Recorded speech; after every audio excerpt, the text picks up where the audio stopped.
جو تقریر prime minister صاحب نے کی، اگرچہ کہ اس میں کچھ کنٹینٹ ضرور موجود تھا لیکن وہ کافی نہیں ہے. انہیں اور زیادہ قوت سے بات کرنی چاہیے تھی، اور وہاں پر تو پاکستان کے ڈیلیگیشن کا بنیادی کام یہ ہونا چاہیے تھا کہ وہ فلسطین کے مسئلے کے اوپر رائے عامہ کو ہموار کرتے. بہرحال ہم نے یہ فیصلہ کیا ہے کہ ہم اس پورے ہفتے بڑے بڑے مارچ اور احتجاج اور جلسے بھی کریں گے، اور کل انشاءاللہ میں چترال جاؤں گا، اور پھر اس کے بعد 4 تاریخ کو فیصل آباد، پھر اس کے بعد 6 تاریخ کو غزہ ملین مارچ ہے کراچی میں، اور پھر اس کے بعد 7 اکتوبر کو یہاں اسلام آباد میں ایک بڑا ملین مارچ ہوگا انشاءاللہ تعالی. یہیں آپ پارا سے مارچ شروع ہوگا اور آگے تک جائے گا ایمبیسی روڈ کی طرف. اور میں اس میں چاہتا ہوں کہ تمام لوگ اس میں شریک ہوں. ہماری میزبانی ہے لیکن تمام جماعتیں، ان کے پولیٹیکل ورکر اور ہر باضمیر انسان ہم چاہتے ہیں کہ اس میں شریک ہوں. صرف اس پروگرام کے لیے نہیں بلکہ ہم نے 7 اکتوبر کے لیے پورے ملک میں بھی اعلان کیا ہے، اور ہم اس سلسلے میں ہر طبقہ زندگی کے لوگوں سے رابطہ کریں گے. اور اس میں ہم نے یہ فیصلہ کیا ہے کہ 12 بجے دن انشاءاللہ سب لوگ اپنے گھروں سے، اپنے دفتروں سے، اپنے اسکولوں سے، کالجوں سے، جو جہاں ہے وہ سڑک پر آ کر کھڑا ہو 7 اکتوبر کو 12 بجے، تاکہ ایک ایسی یکجہتی کا اظہار ہو کہ پوری دنیا دیکھے کہ اہلیان پاکستان اپنے فلسطینی بھائیوں کے ساتھ کھڑے ہوئے ہیں. ہم کچھ اور نہیں کر سکتے، ہم لڑ نہیں سکتے، ہم وہاں جا نہیں سکتے، تو ہم ان کے لیے سڑک پہ آ کر کھڑے ہو کر پوری دنیا کو یہ میسج تو دے سکتے ہیں. ہم آج انشاءاللہ جو دنیا بھر میں اسلامی موومنٹس ہیں ان سے بھی رابطہ کریں گے، اور سفارت خانوں سے بھی رابطہ کریں گے، ان سے بھی اپیل کریں گے کہ یہ کام گلوبل سطح پر ہو تو سب سے اچھا ہے. اور پھر خاص طور پر ہم نے پھر اس کا بھی فیصلہ کیا کہ ہمارے بے شمار اختلافات ہیں جس کا تذکرہ بھی میں آپ سے کروں گا، اور بھی بہت سارے ایشوز جو پاکستان میں موجود ہیں، حکومت سے، حکومتی پارٹیوں سے. لیکن یہ غزہ کا اور فلسطین کا معاملہ ایسا ہے کہ جو پاکستان کی جڑ بنیاد میں ہے. جب آل انڈیا مسلم لیگ کی اجلاس ہوتے تھے پاکستان بنانے کے حوالے سے اسٹرگل کے دوران، تو ایک قرارداد پاکستان کے لیے اگر پیش ہوتی تھی تو دوسری قرارداد فلسطینیوں کے لیے ہوتی تھی. قائد اعظم نے کہا کہ اسرائیل مغرب کی ناجائز اولاد ہے اور پاکستان اسے کبھی تسلیم نہیں کرے گا. 1940 23 مارچ کو جو قرارداد پاکستان پیش کی گئی تھی لاہور میں منٹو پارک میں، تو دوسری قرارداد فلسطین کے حوالے سے پیش کی گئی تھی. تو پاکستان اور فلسطین کا یہ تعلق ہے، اور اس کے بعد ہمیشہ پاکستان کی یہ پالیسی رہی ہے کہ ہم اس میں بہت واضح ہیں کہ ہم کبھی بھی اسرائیل کو تسلیم نہیں کر سکتے.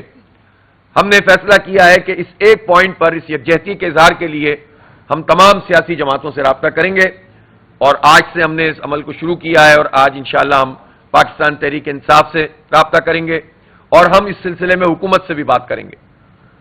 اور حکومت کے پرائم منسٹر ہوں یا پریزیڈنٹ ہوں یا جو لوگ بھی، اور پارٹی کے لوگ ہوں، چاہے وہ مسلم لیگ ہو، این پی ہو، کوئی بھی جماعت ہو، اور ہم سب سے رابطہ کریں گے، علماء کرام سے رابطہ کریں گے، وکلاء سے، سول سوسائٹی سے، دانشوروں سے، ادیبوں سے، طلباء سے، سب سے درخواست کریں گے کہ اس موقع کے اوپر ہم یکجہتی کا اظہار کریں، اور 7 اکتوبر کو پورا پاکستان فلسطینیوں کے لیے کھڑا ہو.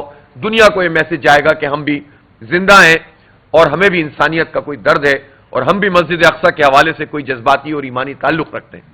وہ لوگ تو ہماری جنگ لڑ رہے ہیں، وہ قبلہ اول ہے. اس مقام پر نبی اکرم صلی اللہ علیہ وسلم نے انبیاء کی امامت فرمائی تھی، پھر معراج پہ تشریف لے گئے تھے. یہ سگنیفیکنس ہے اس ارض فلسطین کی. تو ہم ایسے تو نہیں دیکھ سکتے تماشا کہ بس میرا ملک ہے اور تیرا ملک ہے. ہم سب ایک ملت ہیں. تو اس لیے انشاءاللہ یہ ہفتہ یکجہتی غزہ بھی ہے. 7 اکتوبر کا بھی میں نے آپ کو بتا دیا، اور مختلف پارٹیوں سے رابطے اور مختلف شعبۂ زندگی کے لوگوں سے روابط، یہ اس پورے ہفتے میں ہم کریں گے.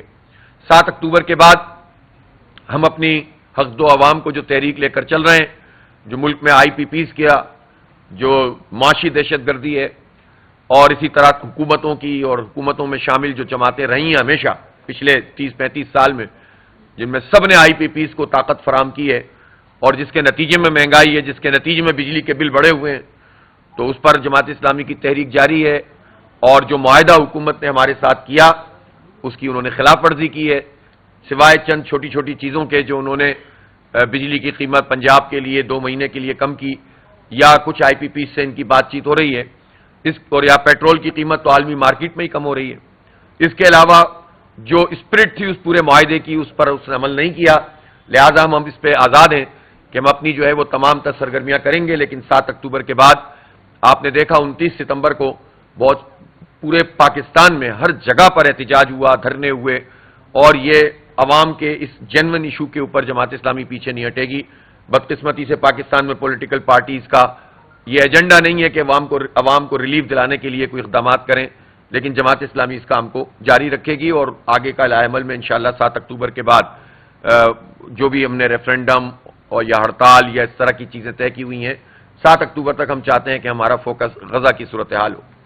اس موقع کے اوپر میں چاہتا ہوں کہ جو ہماری عدلیہ کی اس وقت صورتحال ہے، اور اس وقت پاکستان کی اعلیٰ ترین عدالت سپریم کورٹ آف پاکستان واضح طور پر 2 حصوں میں منقسم نظر آتا ہے. اس سے بڑھ کر کوئی افسوسناک بات ہو نہیں سکتی. یعنی پورا انصاف کا جو نظام ہے اس میں سب سے بڑی عدالت سپریم کورٹ ہے، اور سپریم کورٹ کے جج آپس میں تقسیم ہو جائیں، اس سے بڑی بدقسمتی کیا ہو سکتی ہے. میں سمجھتا ہوں کہ اس صورتحال کو ختم ہونا چاہیے، اور اس میں chief justice of Pakistan justice قاضی فائز عیسیٰ صاحب کو پہل کرنی چاہیے. یہ جو آئینی ترمیم کے حوالے سے بھی ساری چیزیں چل رہی ہیں اور چوری چھپے رات کی تاریکیوں میں یہ کام کرنے کی کوشش کی جاتی ہے، اس بحران سے نکلنے کا بھی ایک طریقہ ہے، اور وہ چابی ہے جسٹس فائز عیسیٰ کے ہاتھ میں. وہ آئیں، قوم کے سامنے اعلان کریں کہ چاہے ترمیم آئے نہ آئے، میں اعلان کرتا ہوں کہ پچھلے ضابطے کے مطابق جو بھی ان کی مدت اگلے 1-2 مہینے میں 3 مہینے میں مکمل ہو رہی ہے، اس تاریخ کو میں اپنی کرسی چھوڑ دوں گا. اور 25 دن رہ گئے 25 دن کے بعد میں چیف جسٹس آف پاکستان نہیں رہوں گا. اور اب حکومت اور پارلیمنٹ کا کام ہے کہ وہ کیا کرتی ہے، لیکن میں چیف جسٹس آف پاکستان نہیں رہوں گا. اگر جسٹس قاضی فائز عیسیٰ بڑے پن کا مظاہرہ کر کے یہ اعلان کر دیں تو یہ بحران ختم ہو جائے گا، اور تاریخ میں ان کا نام اچھے طریقے سے لیا جائے گا.